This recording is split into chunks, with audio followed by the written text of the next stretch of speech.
அஸ்ஸலாமு அலைக்கும் ஃப்ரெண்ட்ஸ்.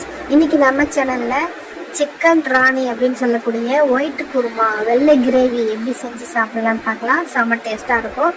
அதுக்கு நான் பாதாம் முந்திரி ஊற வச்சு பேஸ்ட் பண்ணி எடுத்து வச்சுக்கிறேன். தோல் உரிச்சிட்டு சிக்கன் தயிர் ஊற்றி எலுமிச்சைப்பழம் கொஞ்சம் போட்டு உப்பு போட்டு ஒரு 10 நிமிஷம் ஊற வச்சுக்கலாம். இப்போ கடாய் அடுப்பில் வச்சுட்டு தேவையான அளவு எண்ணெய் விட்டு நெய் கொஞ்சம் விட்டு ஹோல் கரம் மசாலா போட்டு நல்லா வறுத்து கொடுத்துக்கோங்க. இப்போ குட்டி குட்டியாக சாப் பண்ணி வச்சுருக்கிறேன் 2-3 வெங்காயத்தை நல்லா கட் பண்ணி வெங்காயத்தை எண்ணெயில் போட்டு வதக்கி எடுத்துக்கலாம். வெங்காயம் நல்லா ஓரளவு ஃப்ரை ஆகட்டும்.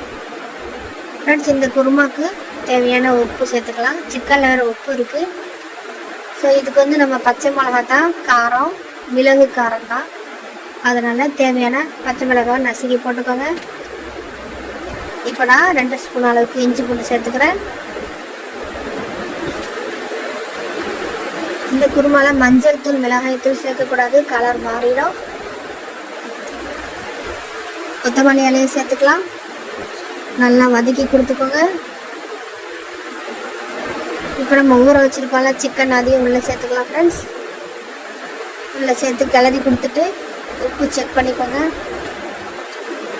இப்போ அப்படியே மூடி போட்டுடலாம். ஒரு 10 நிமிஷம் நல்லா புளிங்கி வேகட்டும். சிக்கன் பாருங்கள், சூப்பராக வெந்து வந்திருக்கு. கிளறி கொடுத்துட்டு மசாலா சேர்த்துக்கலாம். ஃப்ரெண்ட்ஸ்,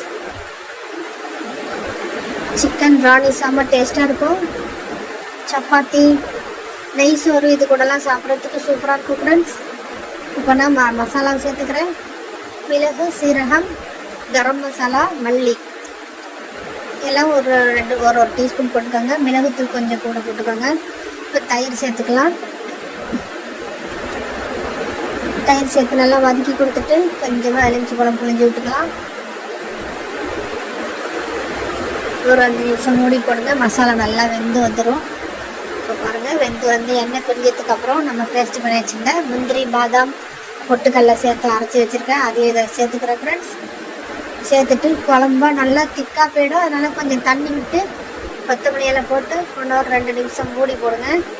சூப்பரான ஒயிட் குருமா ரெடி ஆயிடுச்சு. ஃப்ரெண்ட்ஸ், நீங்கள் ஒரு தாட்டி இதை ட்ரை பண்ணி பார்த்துட்டு எப்படி இருந்துச்சுன்னு சொல்லிவிட்டு எனக்கு கமெண்ட்ஸில் சொல்லுங்கள். இடியப்பம், அப்பம், தோசை, இட்லி, சப்பாத்தி, ரைஸ் கூட செம்ம டேஸ்ட்டாக இருக்கும். இதுக்கு நான் புலாவ் நெய் சோறு ஆக்கியிருந்தேன். சூப்பராக இருந்துச்சு. ஃப்ரெண்ட்ஸ், நீங்களே செஞ்சு பார்த்துட்டு டேஸ்ட் எப்படி இருந்துச்சுன்னு கண்டிப்பாக கமெண்ட்ஸில் சொல்லுங்கள். டவுட் இருந்தாலும் கேளுங்கள். சேனலுக்கு சப்ஸ்கிரைப் பண்ணுங்கள். தேங்க்யூ ஃபார் வாட்சிங்.